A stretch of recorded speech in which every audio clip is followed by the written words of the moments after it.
ఈ రోజున వైశాఖ పూర్ణిమ. ఈ వైశాఖ పూర్ణిమని గురు పూర్ణిమగా మనం జరుపుకుంటూ ఉన్నాం ఎంతో కాలం నుంచి. మోక్షార్థులై ఆధ్యాత్మిక రంగంలో ప్రయాణం చేసేటువంటి గురు శిష్యులు ఈ పౌర్ణమి రోజున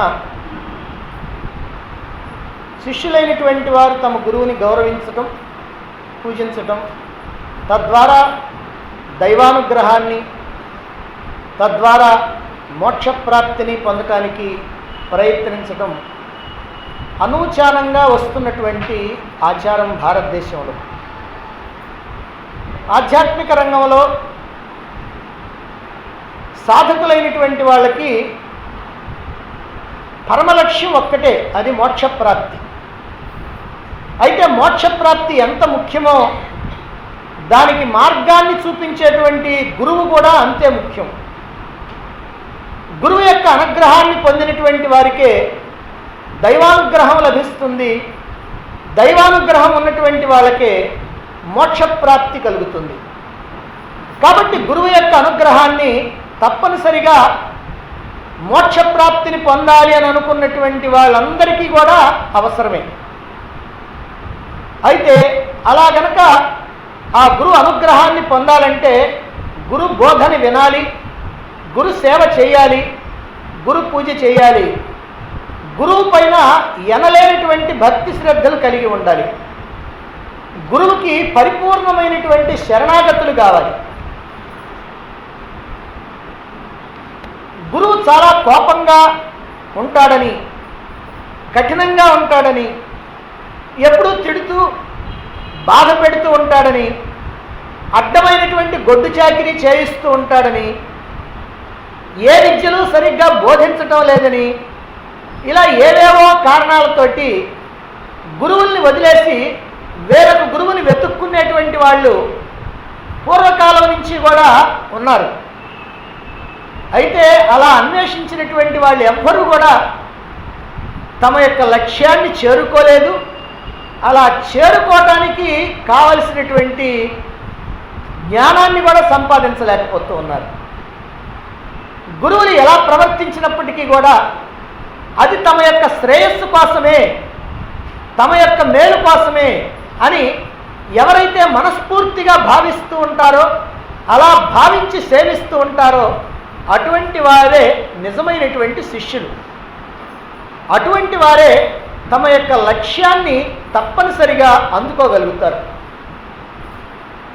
ఈ విషయాన్ని తెలియజేయటం కోసం 1,00,000 శ్లోకాల మహాభారత గ్రంథాన్ని వ్రాస్తున్నటువంటి వ్యాసుడు ప్రారంభంలోనే మొట్టమొదటి 100 పర్వాల్లో మొట్టమొదటి పర్వంలోనే పౌష్యం అంటారు, పౌష్య పర్వం, అందులోనే గురువుని ఏ రకంగా గౌరవించాలనో, గురువు పట్ల శిష్యుడు ఎలా ప్రవర్తించాలనో, గురువు ఎందుకు పరీక్షలు పెడుతూ ఉంటాడో, ఆ గురువు పరీక్షల్లో ఎలా శిష్యులు నెగ్గుతూ ఉండాలనో చక్కగా మనకి తెలియజేయడం జరిగింది. మహాభారతంలో 18 పర్వాలు ఉన్నాయని మనందరికీ తెలుసు. ఈ 18 పర్వాలని కూడా నిజంగా మొట్టమొదటి 18 పర్వాలుగా వ్రాయాలి, 100 పర్వాలుగా రాసింది. అవే పౌష్యం, పౌలోమం, ఆస్తికం, ఆది అంశావతారం, సంభవ పర్వం, చతుగ్రదాహం, హైడింబం, భగవధ అంటూ ఇలాగా ఉన్నాయి. అందులో మొట్టమొదటిది పౌష్యం. ఈ పౌష్య పర్వంలోనే గురు శిష్యుల మధ్య ఉన్నటువంటి సంబంధాన్ని వ్యాస మహర్షి తెలియజేయాలనుకున్నాడు. మహాభారతం ద్వారా అనేకమైనటువంటి సందేహాలు, మానవ జీవితంలో ఎదురయ్యేటువంటి అనేకమైనటువంటి సంఘటనలకి ఏ రకంగా మనం ప్రవర్తించాలో, ఏ రకంగా నడుచుకోవాలో, ఏ రకంగా జీవితంలో విజయాన్ని సాధించాలో వాటన్నింటినీ తెలియజెప్పడం కోసమే మహాభారత గ్రంథాన్ని అందించినటువంటి వ్యాస మహర్షి మొట్టమొదటి పర్వంలోనే మొట్టమొదటిగా ఈ పౌష్య పర్వాన్ని, ఈ గురుశిష్య సంబంధాన్ని మనకి తెలియజేయటం జరిగింది. ఏమి తెలియజేశారు? అయోధధౌమ్యుడు అనేటువంటి ఒక మహర్షి ఉన్నాడు. ఆయనకు ఒక ఆశ్రమం ఉండేది. ఆయన దగ్గర 3 శిష్యులు ఉన్నారు. ఆ శిష్యులే ఆరుణి, ఉపమన్యువు, వేదుడు అనేటువంటి వాళ్ళు. ఈ గురువు ఆ శిష్యులకి ఏం చదువు చెప్పేవాడు కాదు. కానీ ఎప్పుడు కూడా చాకరీ మాత్రం బాగా చేయించుకుంటూ ఉండేవాడు, చదువు మాత్రం చెప్పలా. ఒక రోజున గురువు ఆ ఆరుణి అనేటువంటి ఆ శిష్యుడిని పిలిచి, అయ్యా పొలానికి నీరు పెట్టి రమ్మన్నాడు. సరే అని చెప్పి శిష్యుడు వెళ్ళాడు. పొలానికి నీరు వచ్చేటువంటి కాలువ తెగిపోయింది. కాలువ తెగిపోయేటప్పటికల్లా నీరంతా ఎటో పోతూ ఉంది, పొలానికి రావటంలా. నీరంతా వృధాగా పోతున్నదే అని చెప్పి ఆ తెగిపోయిన చోట రాళ్ళు, మట్టి, చెత్త వేసి దాన్ని కాస్త పూర్తి చేశాడు. కానీ ఆ ప్రవాహ వేగం వల్ల మళ్ళీ దిగింది. మళ్ళీ ప్రయత్నం చేశాడు, మళ్ళీ దిగింది. చివరికి ఇట్లా లాభం లేదనుకొని తానే ఆ చెత్త చెదారం అంతా వేసి అడ్డం దాని మీద ఆయన అడ్డంగా పడుకున్నాడు. ఎందుకని అది మళ్ళీ తెగకుండా ఉండటం కోసం అని చెప్పి. దానితో ఆయన శరీరం అంతా బురదైపోయింది, శరీరం అంతా మట్టితో కప్పబడింది. అలా ఆయన అందులోనే ఉండిపోయాడు. అక్కడ గురువుగారు అడిగాడు, అరే ఏడి ఆరుణి అనేటువంటి వాడు ఏడి ఎక్కడున్నాడని. మీరే కదండి పొలం పని చేయమని చెప్పి పంపించారు కదా అని. సరే అయితే రాండి అని చెప్పి మిగతా ఇద్దరు శిష్యుల్ని వెంట పెట్టుకొని గురువుగారు ఈ పొలం దగ్గరికి వచ్చి పెద్దగా పిలిచాడు, ఓ ఆరుణి ఆరుణి అని. బదులుగా చిన్న మూలుగు వినపడతా ఉంది. ఎందుకంటే ఆయన శక్తి అంతా అయిపోయింది, దానికి అడ్డంగా పడుకొని పడుకొని పడుకొని ఆయన శక్తి అంతా అయిపోయి చిన్న మూలుగు వినపడతా ఉంది. మూలుగు వినపడతా ఉంటే ఆ శిష్యులతో కలిసి గురువు అక్కడికి వచ్చాడు, చూశాడు. ఇతడు అడ్డంగా పడుకొని ఉన్నాడు. సరే బలవంతాన ఆ ఇద్దరు శిష్యుల సహాయంతో వీడిని కాస్త పైకి లాగేశాడు. ఇలా మట్టిని తొలుచుకొని మట్టిని పైకి నెట్టి బయటకు వచ్చాడు కాబట్టి నీవు ఇక్కడి నుంచి ఉద్దాలకుడు అనేటువంటి పేరుతో ఉంటావు అన్నారు. ఆ ఉద్దాలకుడు అనేటువంటి మహాత్ముడే ఇదిగో ఇక్కడ ఆరుని అనేటువంటి శిష్యుడు. అయితే ఆ ఉద్దాలకుడు అంత గొప్పవాడు ఎట్లయ్యాడు అని అంటే హస్తమస్తక సంయోగంతో ఈ శిష్యుడికి అఖండమైనటువంటి జ్ఞానాన్ని ప్రసాదించాడు ఆ గురువు. ఇది ఆ గురువుని సేవించటం వల్ల ఏ రకంగా కూడా మా చేత గొడ్డు చాకిరీ చేయించుకుంటున్నాడు అనేటువంటి భావన లేకుండా ఆయన చెప్పిన పని చెప్పినట్టుగా మారు మాట్లాడకుండా చేస్తూ తన ప్రాణాలు సైతం కూడా లెక్క చేయకుండా ఉన్నటువంటి శిష్యుడికి లభించినటువంటి ఫలితం. అలాగే మరొక శిష్యుడు ఉపమన్యు ఉన్నాడు. ఆ ఉపమన్యుణ్ణి భిక్షాటం చేయమన్నాడు, భిక్ష తీసుకొని రమ్మన్నాడు. అయితే పూర్వకాలంలో గురువు శిష్యులకి ఒక షరతు పెట్టేవాడు, అంటే ఇన్నేళ్ల దగ్గరనే నువ్వు భిక్ష తీసుకొని రావాలి, అంతకంటే ఎక్కువ అడగకూడదు, దొరికినా దొరక్కపోయినా అంతే, అంతటితో రావాలి. అలా ఒక 5 ఇళ్ళు నువ్వు భిక్ష తీసుకొని రమ్మంటే అతను భిక్ష తీసుకొని వస్తూ ఉన్నాడు. భిక్ష తీసుకొని వస్తున్న తర్వాత సాయంత్రానికి మళ్ళీ గురువుగారికి కనపడుతూ ఉంటాడు. కనపడితే ఇతడు ఏమీ కూడా తగ్గల, మనిషి బాగానే ఉన్నాడు. ఏమిటా 10 రోజుల నుంచి నేను భిక్ష తెప్పిస్తున్నాను, మరి 10 రోజుల నుంచి కూడా వీడికి నేను మళ్ళీ తిరిగి ఆ భిక్షలో నుంచి ఏం ఆహారం ఇవ్వటం లేదు, అయినా సరే వీడు బాగా గుండ్రాయిలాగా ఉన్నాడు, ఎలా ఉన్నాడని ఆయనకు అనుమానం వచ్చి ఒక రోజున అడిగాడు, అరే నాయన నేను భిక్ష తెమ్మని చెప్తున్నాను కదా, నేనేమో నీకు మళ్ళీ ఈ భోజనం పెట్టడం లేదు, మరి నువ్వు ఎట్లా బాగా ఉన్నావంటేను నేను 2వ భిక్షకి వెళ్తున్నానండి అని. అంటే ఈ భిక్ష వీళ్ళకి ఇచ్చేసి 2వసారి వెళుతున్నాడు. అలా 2వసారి వెళ్ళకూడదు, ఒక్కసారే వెళ్ళాలి అని చెప్పాడు. సరే నేను చెప్పి ఒక్కసారే వెళుతూ ఉన్నాడు. సరే ఒక్కసారే వెళుతూ ఉంటే మళ్ళీ కొద్ది రోజులు అయిపోయిన తర్వాత మళ్ళీ అడిగాడు, ఒరే నాయన నువ్వు బాగా పుష్టిగానే ఉన్నావే, మరి ఏమిటి దీని యొక్క కారణము అని అంటే, అయ్యా భిక్ష తీసుకొచ్చిన తర్వాత కాస్త మిగిలిపోయినటువంటిది ఏదైతే ఉందో దాన్ని కాస్త నేను తినేస్తున్నాను అన్నాడు. అరే అట్లయితే ఇట్లా లాభం లేదు కానీ నువ్వు ఆవుల్ని మేపటానికి బొమ్మను అన్నాడు. సరేనని చెప్పి గోవుల్ని కాస్తూ ఉన్నాడు. కొద్ది రోజులు అయిపోయింది. 10 రోజులు అయిపోయిన తర్వాత మళ్ళీ వాడిని చూస్తే మళ్ళీ అట్లానే ఉన్నాడు, గుండ్రాయిలాగా ఉన్నాడు. ఒరే నాయన నీకు నేను భిక్ష తీసుకోవద్దని చెప్పాను, భిక్షగా పోవద్దని చెప్పాను, మరి నీకా భిక్షను నేను మళ్ళీ పెట్టడం లేదు, నువ్వా గోవుల్ని కాస్తా ఉన్నావు, మరి నువ్వు తగ్గకుండా బాగానే ఉన్నావే, ఎలా ఉన్నావు అన్నా అంటే, ఏమి లేదు గురువుగారు, ఆ గేదెల పాలు వస్తాయి కదా ఆ పాలు తాగేస్తున్నాను అన్నాడు. ఒరే అట్లా నువ్వు తాగకూడదు, అవి దూడలే తాగాలి, నువ్వు మాత్రం పాలు తాగకూడదని అన్నాడు. సరే అట్లాగనే ఉన్నాడు. మరుసటి రోజు నుంచి మళ్ళీ అట్లా గేదెల పాలు తాగకుండా అదిగో ఆ గేదెల్ని కాస్తూ ఉన్నాడు. మళ్ళీ 10 రోజులు అయిపోయిన తర్వాత మళ్ళీ వాడు అట్లనే ఉన్నాడు, ఏం తగ్గల. అరే నాయన నువ్వు తగ్గలేదే, ఏం చేస్తున్నావు, ఎలా ఉన్నావు అని అన్నాడు. ఏం లేదు గురువుగారు, ఆ దూడ పాలు తాగేటప్పుడు కాస్త నురుగు తుంపర్లు వస్తుంటాయి కదా, వాటిని నేను కాస్త తాగేస్తున్నాను అని అన్నాడు. ఆహా, నువ్వు అవి కూడా తాగొద్దు అన్నాడు. సరే అక్కడి నుంచి అలాగనే చేస్తూ ఉన్నాడు. మళ్ళీ కొన్నాళ్ళు పోయిన తర్వాత చూస్తే అట్లాగే ఉన్నాడు. మరి ఇదేమిరా, నువ్వు మళ్ళీ అట్లాగనే ఉంటున్నావు, ఇప్పుడేం చేస్తున్నావు అన్నాడు. ఏమి లేదు, ఆ తుంపర్లన్నీ కింద పడుతుంటాయి కదా, ఆ చుక్కలు పట్టుకొని తాగుతూ ఉన్నాను, అందుకని నేను బాగానే ఉన్నాను. సరే అట్లయితే నువ్వు అసలు ఆవు పాలు కానీ తుంపర్లు కానీ నురుగు కానీ అసలు ఏమీ తాగకూడదు, అసలు ఆవుల్ని నువ్వు కాయటం వరకే కానీ అక్కడికి అసలు పోకూడదు అన్నాడు. సరే అలాగే ఉంది. మళ్ళీ ఆవుల్ని కాస్తా ఉన్నాడు. అలా కాస్తూ ఉంటే ఇప్పుడు మరి వాడికి ఆకలి అవుతా ఉంది. భిక్షాన్నం లేదు, గురువుగారా పెట్టడం లేదు, మరి ఆవుల పాల తాగకూడదు, ఆ నురుగు తీసుకోకూడదు, ఆ కింద పడ్డటువంటి చుక్కలు తాగకూడదు, మరి ఎట్లా? అందుకని చెప్పి ఏం చేశాడంటే అక్కడ అరణ్యంలో దొరికేటువంటి ఆకులు అలములు తింటూ ఉంటాడు. అలా ఆకులు అలములు తింటూ ఉంటే ఒకసారి జిల్లేడు ఆకులు తిన్నాడు. దాంతో కళ్ళు పోయింది. కళ్ళు పోయేటప్పటికి ఆ నడుస్తూ ఓ పెద్ద గోతిలో పడిపోయాడు. ఆహారం లేదు. అలాంటి సమయంలో అతడు అలాగా ఎవరో వస్తారు రక్షిస్తారు అనేటువంటి ఉద్దేశంతో అలాగనే ఉన్నాడు. సరే ఇతడు రాకపోయేటప్పటికి గురువుగారు శిష్యుల్ని అడిగాడు, ఏమిరా వాడు రావటం లేదు ఏమిటని.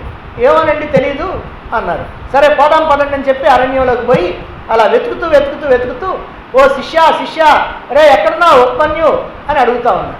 అలా అడుగుతా ఉంటే ఎక్కడి నుంచో నూతిలో నుంచి మాట వినపడతా ఉంది, గురువుగారు నేను ఇక్కడున్నాను. సరే ఆమె అక్కడికి పోయి చూశారు. చూసేటప్పటికి అదిగో అక్కడ శిష్యుడు పడి ఉన్నాడు. ఏమిరా ఏమిటనంటే, గురువుగారు నేను ఏమి తినకూడదు కాబట్టి అందుకని ఆకులు అలములు తింటున్నాను, ఏవో ఆకులు తినేటప్పటికల్లా కళ్ళు పోయినాయి, కళ్ళు పోతేనేమో దారి కనపడలేదు, దారి కనపడకపోతేనేమో ఇట్లా బావిలో పడిపోయాను అని చెప్పాడు. సరే అట్లయితే నీకు కళ్ళు రావాలంటే అశ్విని దేవతలను నువ్వు ప్రార్థించు, వాళ్ళే నేత్రదానం చేసేటువంటి వాడు, అందువల్ల అశ్విని దేవతలను ప్రార్థించు అన్నాడు. అప్పుడు అశ్విని దేవతలను ప్రార్థించాడు. అశ్విని దేవతలు ప్రత్యక్షమయ్యి వాళ్ళు ఒక అప్పాన్ని ఇచ్చి తినమన్నారు. అంటే ఒక అప్పం అని అంటే మా రొట్టె లాంటిది, పిండి వంట తినమంటే అప్పుడు అతడు అన్నాడు, గురువుగారు అనుమతి లేకుండా నేను తినకూడదని. ఇంతకుముందు చేసినటువంటి అనుభవాలు వచ్చేసింది. అంటే గురువు యొక్క అనుమతి లేకుండా ఏది తీసుకోకూడదు అనేటువంటి భావన వచ్చిన తర్వాత గురువుగారు అనుమతి లేకుండా నేను తీసుకోను అని అన్నాడు.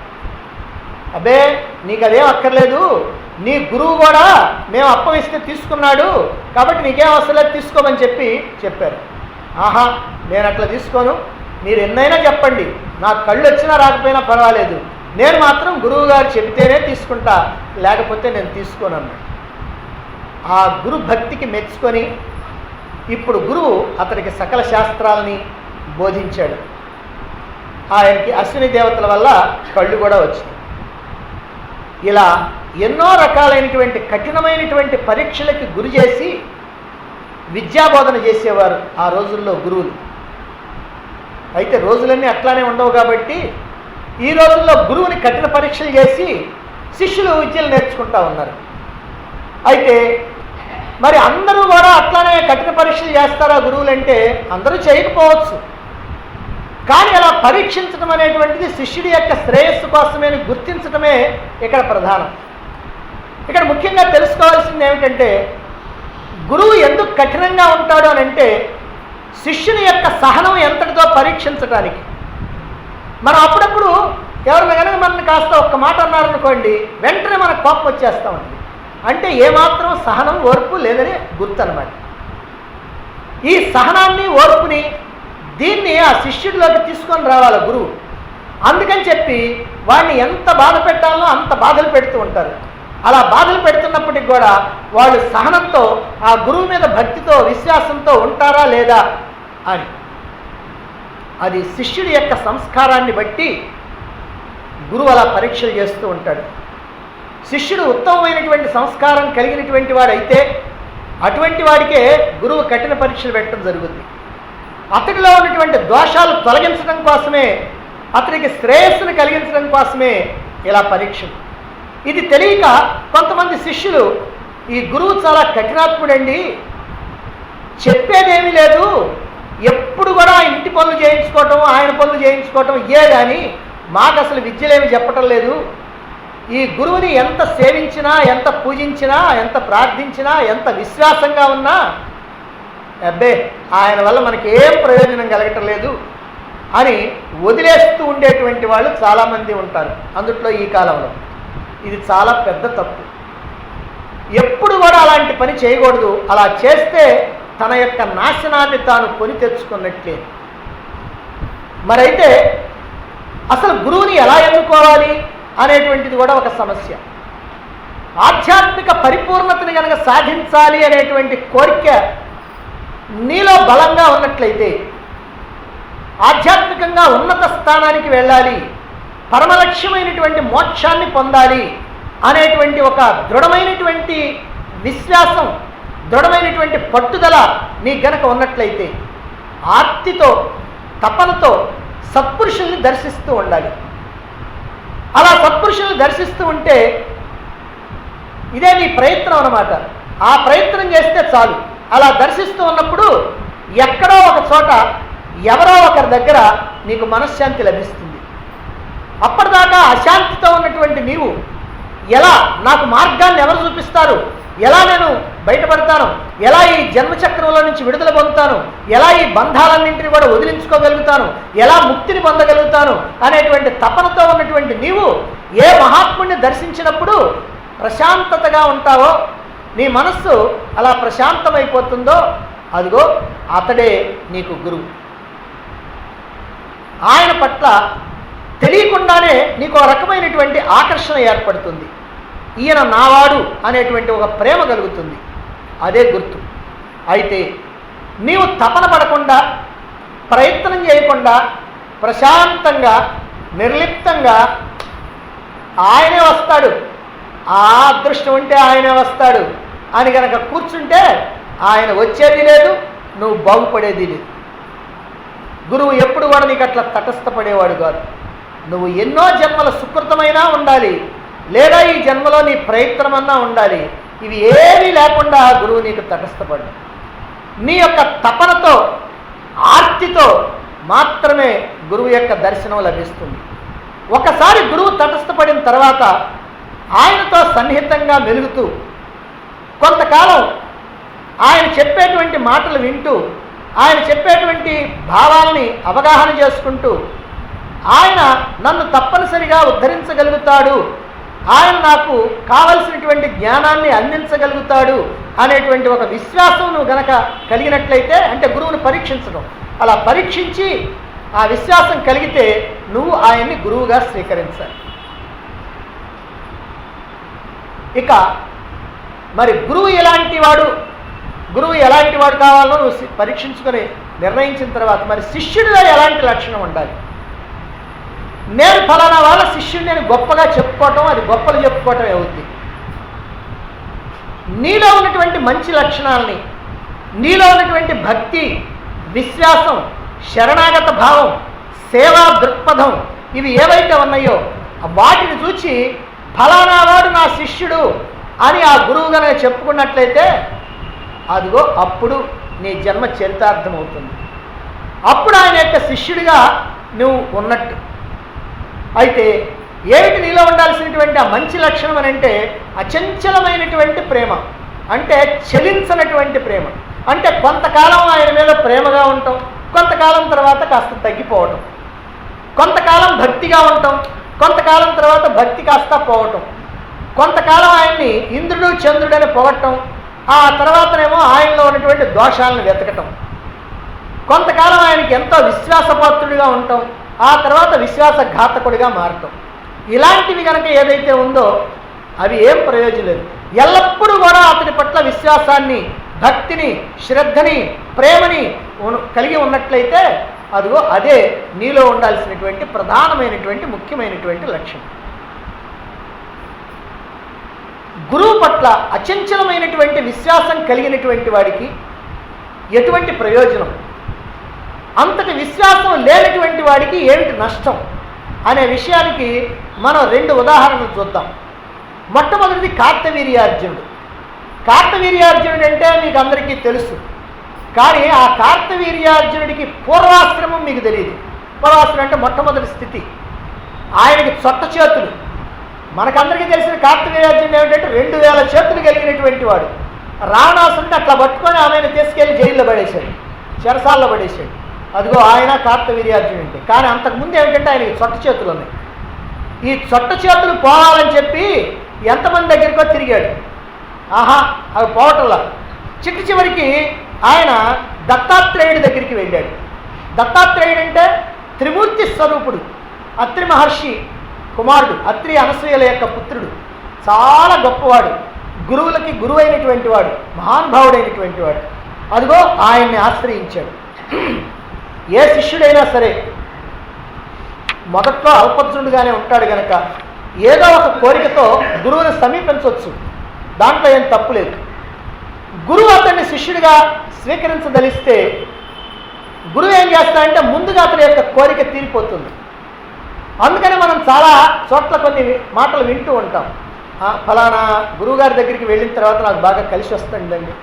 అంటే మొట్టమొదట్లో కలిసి రావడం అనేది ఒక కోరిక ఉంటే ఉండొచ్చు, ఇక నువ్వు తర్వాత దాని గురించి ఆలోచించక్కర్లా, ఎందుకంటే అది ఎట్లాగనే కలిసి వస్తానే ఉంటుంది. నువ్వు మాత్రం ఏం చేయాలంటే ఆ కలిసి వచ్చేదాన్ని కలిసి చూడకుండా ఆ కలిసి రావడానికి కారణమైనటువంటి వాడి కలిసి చూడాలి.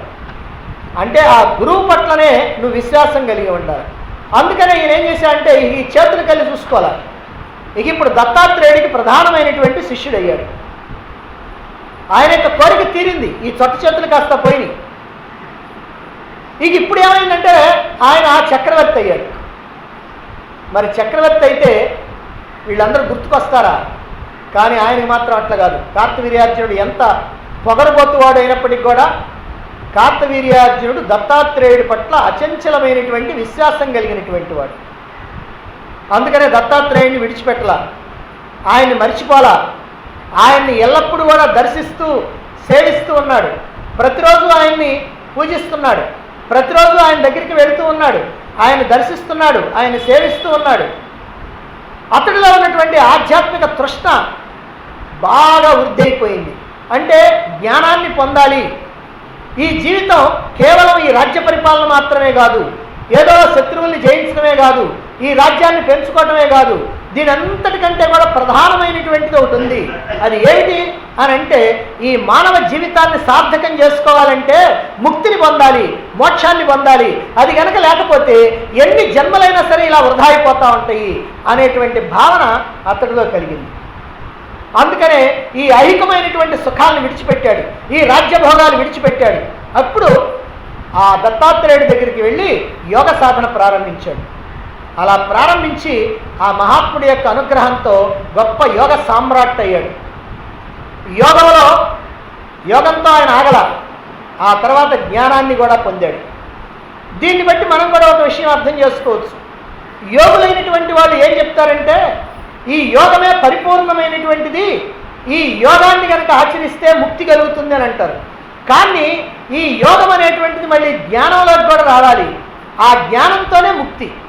యోగం అనేటువంటిది ముక్తిని పొందడానికి అర్హతనిస్తుంది, జ్ఞానం అనేటువంటిది ముక్తిని కలిగిస్తుంది.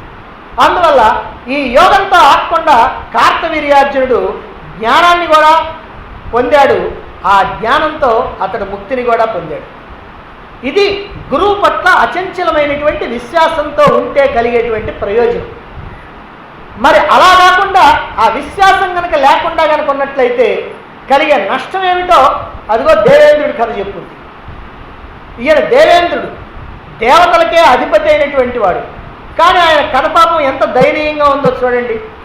బృహస్పతిని గురువుగా వరించాడు. దేవతలకి గురువు బృహస్పతి. ఆయన యొక్క అనుగ్రహంతో స్వర్గరాజ్యం వచ్చింది దేవేంద్రుడికి. రాజ్యం రాగానే గర్వం ఎక్కింది. ఆ కార్తవీర్యార్జునుడికి ఏం గర్వం ఎక్కలేదు, ఈయనకి మాత్రం రాజ్యం రాగానే గర్వం వచ్చేసింది. గర్వం రావడంతోనే గురువుని అవమానించాడు. అంటే ఆ బృహస్పతి సభలో ప్రవేశించినప్పుడు ఈయన లేచి నిలబడలా. నేనేమిటి లేచి నిలబడతావు, నేను మహారాజు, నేను దేవేంద్రుడిని అని కూర్చున్నాడు. దాంతో కాస్త బృహస్పతి అక్కడి నుంచి వెళ్ళిపోయాడు. ఎప్పుడైతే బృహస్పతి వెళ్ళిపోయాడో ఇంద్రుడికి మరింత కోపం వచ్చింది. నేను లేవనంత మాత్రం వెళ్ళిపోతాడా అని కోపం వచ్చింది. కోపం వచ్చి ఇక ఈయన కాదు గురువు నాకు అని విశ్వరూపుడు అనేటువంటి వాడిని గురువుగా స్వీకరించాడు. ఆ విశ్వరూపుణ్ణి గురువుగా స్వీకరించిన తర్వాత జరిగింది ఏమిటంటే ఆ స్వర్గరాజ్య భ్రష్టుడయ్యాడు. అంటే రాజ్యం కాస్త పోయింది. రాజ్యం పోవటం కాకుండా ఆ గురువు అయినటువంటి వాడినే ఆ విశ్వరూపుణ్ణే సంహరించాడు. దాంతో బ్రహ్మహత్యా పాతకం చుట్టుకుంది. ఈ బ్రహ్మహత్యా పాతకం చుట్టుకోవడంతో స్వర్గాన్ని వదిలిపెట్టాడు. ఎక్కడ దాక్కోవాలి? ఆయన దాక్కోవడానికి ఏడా చోటు దొరక్క ఒక తామరతూడు, తామర పుష్పం ఉంటే దానికి గొట్టం ఉంటుంది, దాన్ని తామరతూడు అంటారు, దాంట్లో దాక్కున్నాడు. ఎన్ని వేల సంవత్సరాలు దాక్కున్నాడు. చివరికి ఒకనాడు నారద మహర్షి యొక్క ఆదేశంతో, అంటే గర్వం అంతా అణిగిపోయి అహంకారం అంతా పోయి ఎప్పుడైతే కాస్త పెద్దల్ని గౌరవించాలనేటువంటి భావన వచ్చిందో అప్పుడు నారదుడు వస్తే ఆ నారద మహర్షి సలహాతోటి మళ్ళీ బృహస్పతినే గురువుగా చేసుకోమన్నాడు. అలా బృహస్పతిని గురువుగా చేసుకొని సకల అనర్థాల నుంచి బయటపడిపోయి మళ్ళీ స్వర్గరాజ్యాన్ని పొందాడు. హాయిగా ఆనందంగా ఉన్నాడు. కార్తవీర్యుడు సామాన్య మానవుడు, ఒక రాజు అయితే కావచ్చు కానీ అతడు మానవుడు. కానీ దేవేంద్రుడు దేవతలకి అధిపతి, కేవలం దేవతలకు అధిపతి. ఇద్దరు కూడా గురువుని ఆశ్రయించారు. కార్తవీర్యుడేమో మోక్ష సామ్రాజ్యాన్ని పొందాడు, ఇంద్రుడేమో ఉన్న సామ్రాజ్యాన్ని ఓడగొట్టుకున్నాడు. రాజ్య భ్రష్టుడయ్యాడు. ఎందువల్ల? ఇది మనం ఆలోచించాలి. గురువు మీద ఉన్నటువంటి భక్తితో ఈ కార్తవీర్యుడు మోక్ష సామ్రాజ్యాన్ని అందుకున్నాడు. గురువు మీద అచంచలమైనటువంటి విశ్వాసం వల్ల. మరి అతని యొక్క వికాసం అద్భుతంగా ఉంది. కానీ ఇంద్రుడికి గురువు మీద అటువంటి భక్తి లేదు, అటువంటి విశ్వాసం లేదు, పైగా అవమానించడం కూడా జరిగింది. అందుకే అతడు భ్రష్టుడైపోయాడు. కాబట్టి శిష్యుడికి ఉండవలసినటువంటి మొట్టమొదటి లక్షణం ఏమిటంటే అచంచలమైనటువంటి ప్రేమ, భక్తి, విశ్వాసం అనేటువంటి విషయం ఇక్కడ మనం గట్టిగా తెలుసుకొని గుర్తుపెట్టుకోవాలి. ముందు ఏదైనా ఒక స్వార్థంతోటో ఒక కోరికతోటో గురువుని సమీపించవచ్చు, నువ్వు నీ జీవితం ప్రారంభించవచ్చు, తప్పులేదు. నీవు గురువుని అచంచలమైనటువంటి భక్తితో సేవిస్తే నీకు క్రమంగా వికాసం కలుగుతుంది. గురువు వల్ల ఆధ్యాత్మిక ప్రయోజనాన్ని విశేషంగా పొందాలనుకున్నటువంటి వాళ్ళు గురువు యొక్క కఠినమైనటువంటి పరీక్షలకు లోబడాల్సిందే. అలా లోబడటం ఏదో మన యొక్క ప్రారంధం, మన యొక్క కర్మ, మన గతి ఎట్లా ఉంది అని అనుకోవాల్సినటువంటి పని లేదు. అది శిష్యుల యొక్క అదృష్టం. పూర్వం వేదధర్ముడు అనేటువంటి గురువు ఉన్నాడు. ఒక రోజున శిష్యులందరినీ పిలిచి, అయ్యా, నేను పూర్వజన్మలో చేసినటువంటి పాపాల వల్ల ఇక ముందు నాకు కుష్టు వ్యాధి వస్తుంది, దాన్ని నేను కాశీక్షేత్రంలో అనుభవించాలనుకున్నా. 21 సంవత్సరాలు కనుక ఆ వ్యాధిని కనుక నేను అనుభవిస్తే నా పాప ఫలితం అంతా కూడా పోతుంది, నా పూర్వజన్మ కర్మఫలం అంతా నశించిపోతుంది. అయితే ఇంతకాలం నాకు ఎవరు సేవ చేస్తారు, మీలో చెప్పండి అన్నాడు. అందరూ కూడా విస్తుపోయారు. ఎందుకంటే 21 సంవత్సరాలు ఈయన సేవ చేయాలి, ఎవడు చేస్తాడు, ఇంట్లో తల్లిదండ్రులకే చేయం మనం, ఈయనకి ఎవడు చేస్తాడు అని అందరూ కూడా ఆలోచనలో పడిపోయారు.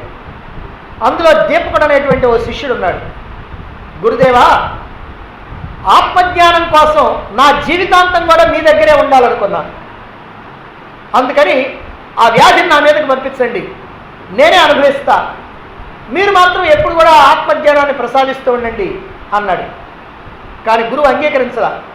ఎందుకనంటే ఎవరి కర్మ వారే అనుభవించాలి, చేసింది నేను కనుక అనుభవించాల్సింది కూడా నేనే, అందువల్ల నాకు సేవ చేస్తే చాలు అని అన్నాడు. దీపకుడు అంగీకరించాడు. కాశీ నగరాన్ని చేరుకున్నాడు. గురువుకి కుష్టు వ్యాధి వచ్చింది, త్వరలోనే ముదిరిపోయింది. దాంతో ఆయన పూర్తిగా మారిపోయాడు, జ్ఞానాన్ని మర్చిపోయాడు. ఈ వ్యాధి బాధ పెడుతూ ఉంటే అనరాని మాటలు అంటూ ఉన్నాడు. శిష్యుడిని దూషిస్తూ ఉన్నాడు, ముక్కు మీదనే కోపం. అయితే ఈ దీపకుడు అనేటువంటి శిష్యుడు మాత్రం అన్నింటినీ కూడా సంతోషంతో భరిస్తూ ఉన్నాడు. నిశ్చలమైనటువంటి భక్తితో శ్రద్ధతో సేవ చేస్తూ ఉన్నాడు. ఈ సేవల్ని గమనించి ఒకసారి కాశీ విశ్వేశ్వరుడంట ఈ శిష్యుడికి ప్రత్యక్షమయ్యి, ఓ దీపక, ఏదైనా వరం కోరుకో, నేను నీకు ఇస్తాను, ఎందుకంటే నువ్వు చాలా కష్టపడుతూ ఉన్నావు, బాధపడుతూ ఉన్నావు అని అన్నాడు. దానికి శిష్యుడు, అయ్యా, గురువుగారి అనే అనుమతి లేకుండా నేనేం వరం కోరుకోను, అందువల్ల నేను గురువుగారిని అడివస్తా, అప్పటిదాకా మీరు కాస్త ఆగండి అని గురువు దగ్గరికి వెళ్ళి విషయం చెప్పాడు. ఇట్లా కాశీ విశ్వేశ్వరుడు ప్రత్యక్షమయ్యాడు, వరం కోరుకోమన్నాడు. నేను మీకు ఆరోగ్యం కావాలని వరం కోరుకుంటా, అనుమతించండి అన్నాడు. అప్పుడు కూడా కోరిక అది, గురువుగారి యొక్క రోగం తగ్గిపోయి ఆయన ఆరోగ్యవంతుడు కావాలి. ఆ మాట అంటే గురువుకి అగ్గి మీద గుగ్గిలమయ్యాడు, నిప్పుల మీద వేసినటువంటి మిరపకాయల్లాగా టపటపటపటలాడాడు. నీకు సేవ చేయటం కనుక కష్టమని అనిపిస్తే వెళ్ళిపో, అంతేగాని అనుభవించాల్సినటువంటి కర్మఫలాన్ని వరాలతో పోగొట్టుకోమంటావా, దీన్ని అనుభవించడానికి మళ్ళీ జన్మెత్తాలి నేను అని నానా తిట్లు తిట్టాడు. దాంతో దీపకుడు వచ్చి ఆ విశ్వేశ్వరుడితో, అయ్యా మహానుభావ, నాకు ఏ వరం అక్కర్లేదు, కాబట్టి మీరు వెళ్ళిపోండి అన్నాడు. విశ్వనాథుడు కాస్త అదృశ్యమయ్యాడు. ఈ సంగతి తెలుసుకొని ఇతన్ని పరీక్షిద్దామని విష్ణుమూర్తి ప్రత్యక్షమయ్యాడు, వరం కోరుకోమన్నాడు. దీపకుడు అంటున్నాడు, అయ్యా, నేను పిలవకుండానే ఎందుకు వచ్చావు అన్నాడు. ఎందుకంటే వరం కోరుకోవటం అంటే ఇదేగా మళ్ళీ. అందుకని అయ్యా, నేను పిలవకుండానే ఎందుకు వచ్చావంటే, నీవు గురుసేవ చేస్తున్నావు, ఎవరైతే గురుసేవ చేస్తూ ఉంటారో అది నాకు సేవ చేసినట్టే, అది నన్ను పూజించినట్టే. అందువల్ల నేను నీ యొక్క కోరిక తీర్చాలని, నీ కష్టాలు తొలగించాలనే ఉద్దేశంతో నీకు ప్రత్యక్షమయ్యా అన్నాడు. అయితే మీరు గనక అట్లా గనక నాకు ఏదైనా వరం ఇవ్వాలంటే నాకు గురుభక్తి పెరిగేటట్టుగా వరం ఇవ్వండి అన్నాడు. ఇది ఆయన కోరిక. గురువు మీద నాకు అచంచలమైనటువంటి విశ్వాసం, శరణాగత భావం, గురువు పట్ల భక్తి, ఇవి కలిగేటట్టుగా నాకు వరం ఇవ్వండి అన్నాడు.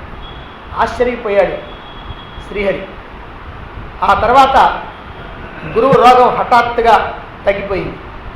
ఆయన శిష్యుడితో అంటున్నాడు, అంటే ఇదంతా గురువు పరీక్షే, నాయనా నీ దీక్ష తీరిపోయింది, విశ్వనాథుడు నిన్ను అనుగ్రహించాడు, నీకోసం నేను ధరించినటువంటి కుష్ఠరూపం ఏదైతే ఉందో దీంతో కూడా ఇక పని లేదు, ఇక నుంచి నువ్వు ఈ కాశీలోనే ఉండు, నిన్ను తలుచుకున్నంతలోనే ఎవరికైనా సరే కుష్ఠుతో సహా అన్ని రోగాలు పోతాయి, నిన్ను తలుచుకుంటే చాలు, నీకు ఆత్మజ్ఞానం కూడా కలుగుతుంది అని దీవించాడు. దీన్ని బట్టి గురువు పెట్టేటువంటి పరీక్షలన్నీ కూడా ఎంత కఠినంగా ఉంటాయో, వాటి వల్ల శిష్యులు ఏ రకంగా ప్రయోజనం పొందుతారో మనకి స్పష్టంగా తెలుస్తుంది. అలాగని ఒక మంచి గురువుని కనుక ఆశ్రయిస్తే ఇక రోగాలు ఉండవు, కష్టాలు ఉండవు, నష్టాలు ఉండవు, అంతా లాభమే, వ్యాపారంలో బాగా కలిసి వస్తుంది, ఉద్యోగం వస్తుంది, పదవులు వస్తూ ఉంటాయి, సాగు కూడా దగ్గరికి రాకుండా పోద్ది అని ఆశలు పెట్టుకునేటువంటి వాళ్ళు పూర్తిగా పొరపాటు పడ్డట్టు. మరెందుకు గురువుని సేవించటం? మనలో గొప్ప పరివర్తన కోసం గురువుని సేవించాలి. గురువు యొక్క సేవ వల్ల మనలో ఒక పరివర్తన కలగాలి. కాబట్టి వినయంతో, విశ్వాసంతో, వివేకంతో సద్గురువుని ఆశ్రయించి సేవించాలి. కర్మఫలంగా రావాల్సినటువంటి కష్టాలు, సుఖాలు వస్తూనే ఉంటాయి. అయితే వాటికి పొంగకుండా కృంగకుండా, సుఖాలు వస్తే పొంగకుండా, దుఃఖాలు వస్తే కుంగకుండా నిశ్చలంగా ముందుకు సాగిపోతూ ఉండాలి. అటువంటి నిబ్బరం శిష్యుడికి కలుగుతుంది ఈ గురుసేవ వల్ల. ఉత్తమ శిష్యుడు గురువుకు చేసేటువంటి సేవలో ప్రధానమైనటువంటిది ఏమిటంటే పాదపూజ. దేవతలకి అంగపూజ చేస్తారు, అష్టాంగ పూజ. గురువుకి పాదపూజ చేస్తారు. ఎందుకని? శరీరంలో ప్రవహించేటువంటి ఈ విద్యుత్ అయస్కాంత శక్తి శరీరానికి కొసలైనటువంటి అరిచేతుల్లో, అరికాళ్ళల్లో వ్యక్తమవుద్ది. అంటే లోపల ఉన్నటువంటి శక్తి మొత్తం ఎక్కడ వ్యక్తం అవుద్దంటే అరిచేతులు, అరికాళ్ళల్లో. ఇప్పుడు మన కరెంటు తీగల్లో కరెంట్ ఉంది, కానీ వ్యక్తమయ్యేది ఎక్కడంటే బల్బులు. ఓ బల్బు కనుక పెడితే ఆ చివరిలో దానికి ఆ టచ్ అయితే ఆ బల్బు కాస్త వెలుగుతుంది. అదే ప్రకారంగా గురువులో ఉన్నటువంటి ఆధ్యాత్మిక శక్తి అరిచేతులు, అరికాళ్ళు, అదిగో వాటి నుంచి అది కాస్త వ్యక్తమవుతా ఉంది. అందుకే మహాత్ములైనటువంటి వాళ్ళు ఏం చేస్తారంటే తమ అరచేతిని ఆ శిష్యుడి యొక్క శిరస్సు మీద పెట్టడం ద్వారా తనలో ఉన్నటువంటి యోగ శక్తిని, ఆధ్యాత్మిక శక్తిని ప్రవహింపజేస్తారు. అలాగే శిష్యులు కూడా తమ యొక్క శిరస్సుని గురువు యొక్క పాదాలకి తాకించి ఆ యోగ శక్తిని పాదాల నుంచి గ్రహిస్తూ ఉంటారు. గురువు యొక్క పాదాలను ప్రక్షాళన చేయటం వల్ల ఆ నీటిలో ఆ గురువు యొక్క అరికాల నుంచి వచ్చినటువంటి కాస్మిక్ ఎనర్జీ, ఆ శక్తి ఏదైతే ఉందో, ఆ యోగ శక్తి ఏదైతే ఉందో అది ఆ నీటిలోకి వస్తుంది. ఆ నీటిని తాగటం వల్ల, శిరస్సు మీద చల్లుకోవటం వల్ల, స్నానం చేయటం వల్ల అప్పుడు ఆ గురువు యొక్క శక్తి కూడా వాళ్ళలోకి ప్రవహిస్తుంది అనేటువంటి ఉద్దేశంతో గురువు యొక్క పాదాలను ప్రక్షాళన చేసి ఆ నీటిని స్వీకరిస్తూ ఉంటారు. నిరంతరము పరమాత్మతో సంబంధాన్ని పెట్టుకున్నటువంటి యోగి యొక్క, గురువు యొక్క సమస్తమైనటువంటి యోగ శక్తి, ఆధ్యాత్మిక శక్తి, జ్ఞానశక్తి అతడి యొక్క పాదాల్లో ఎప్పుడు కూడా ప్రవహిస్తూ ఉంటుంది. అందుకే కొంతమంది యోగులు ఏం చేస్తారంటే పాదాలను పట్టుకొని దానికి కాపలా పెడతారు. కొంతమంది పాదాలు తాకటానికి వీలు లేదు, గురువుగారి పాదాలు తాకటానికి వీలు లేదు. అయితే శిష్యుల యొక్క ఉన్నతిని కోరుకునేటువంటి వాళ్ళు ఎప్పుడు కూడా అలా అభ్యంతరం పెట్టరు. చక్కగా గురువు యొక్క పాదాలను పట్టుకొని ఆ పాదాల ద్వారా అందుకోవాల్సినటువంటి ఆ యోగ శక్తిని అందుకుంటూ ఉంటారు. అలాగనే ఈ గురువు యొక్క పాదస్పర్శ, హస్తస్పర్శ, ఈ రెండు కూడా గురువులో ఉన్నటువంటి శక్తి తరంగాలని శిష్యుల్లో ప్రవేశింపజేస్తాయి. అలాగే సర్వదేవతా స్థానము, సర్వతీర్థ స్థానము, సర్వక్షేత్ర స్థానము ఏమిటంటే గురువు యొక్క పాదాలు. అంటే తీర్థాలు కూడా గురువు యొక్క పాదాల్లోనే ఉంటాయి. దానివల్ల సర్వదేవతల యొక్క అనుగ్రహము కలుగుతుంది. మరి అటువంటి ప్రయోజనాన్ని పొందుతూ గురువుని ఉపాసించడం ఎలా అంటే గురువు పట్ల మనం సంపూర్ణమైనటువంటి విశ్వాసాన్ని ఎలా చూపించాలి అని అంటే గురువు దగ్గర అబద్ధం చెప్పకూడదు. 1. 2 గురువుతో వాదానికి దిగకూడదు. 3 గురువు వాడుకునేటువంటి వస్తువులు ఏవైతే ఉన్నాయో అవి గురువు యొక్క ప్రతినిధులుగా భావించాలి. ఆయన ప్రసాదంగా ఏదైతే ఇస్తాడో దాన్ని భక్తితో స్వీకరించాలి. ఇక గురువు పలికినటువంటి ప్రతి పలుకు కూడా ఒక ఆజ్ఞగా భావించాలి. ఆయన ఆలోచించి అన్నాడో అనాలోచితంగా అన్నాడో కానీ నువ్వు మాత్రం దాన్ని ఆలోచించకూడదు. దాన్ని ఒక ఆజ్ఞగా భావించి దాన్ని నిర్వర్తించాలి. తన గురువుని ఎవరైనా కనుక నిందిస్తూ ఉంటే నీకు చేతనైనంత వరకు దాన్ని సరిదిద్దాలి, లేదా నీ వల్ల కాకపోతే అక్కడి నుంచి వెళ్ళిపోవాలి. ఇక 6 గురువుకి గుర్తొచ్చినప్పుడు, గురువు ఎప్పుడైతే గుర్తొచ్చినప్పుడల్లా గురువు ఉపదేశించినటువంటి మంత్రం, గురువు చేసినటువంటి జ్ఞాన బోధ మనకు గుర్తు రావాలి. గురువుకి నమస్కారం చేయటానికి సిగ్గుపడకూడదు. అయ్యో చుట్టూ అందరు ఉన్నారే, అందరు చూస్తూ ఉన్నప్పుడు నేను ఎట్లా నమస్కారం చేస్తాను అని అనుకోకూడదు. ఏమాత్రం అహంభావం లేకుండా అందరూ ఉన్నప్పుడే గురువుకి చక్కగా నమస్కారం చేయాలి. ఎంతమంది ఉన్నా పట్టించుకోకూడదు. ఇక గురువు పట్ల సర్వసమర్పణ భావం ఉండాలి. నా సర్వస్వము కూడా గురువే అనేటువంటి భావన ఉండాలి. ఇక చివరిది గురువుని ఎప్పుడు కూడా మానవ మాత్రుడిగా భావించకూడదు. గురువు పరమాత్మకి ప్రతినిధి, ఆ పరమాత్మ స్వరూపమే. పరమాత్మ మనకు కనిపించడు, కానీ గురువు కనిపించేటువంటి పరమాత్మ అనేటువంటి భావనతో ఉండాలి. ఇవి కనుక గుర్తుంచుకొని వ్యవహరించినట్లయితే ప్రతి శిష్యుడు కూడా ఉత్తమ శిష్యుడే అవుతాడు. ప్రతి శిష్యుడు కూడా గురువు యొక్క అనుగ్రహాన్ని పొందుతాడు, భగవంతుని యొక్క అనుగ్రహాన్ని పొందుతాడు, తద్వారా మోక్షాన్ని పొందుతాడు. ఆ విధంగా మనం అందరం కూడా ఆ మోక్ష సామ్రాజ్యాన్ని అందుకోవాలని ఆశిస్తూ ఆశీర్వదిస్తూ ఇంతటితో ముగిస్తాం.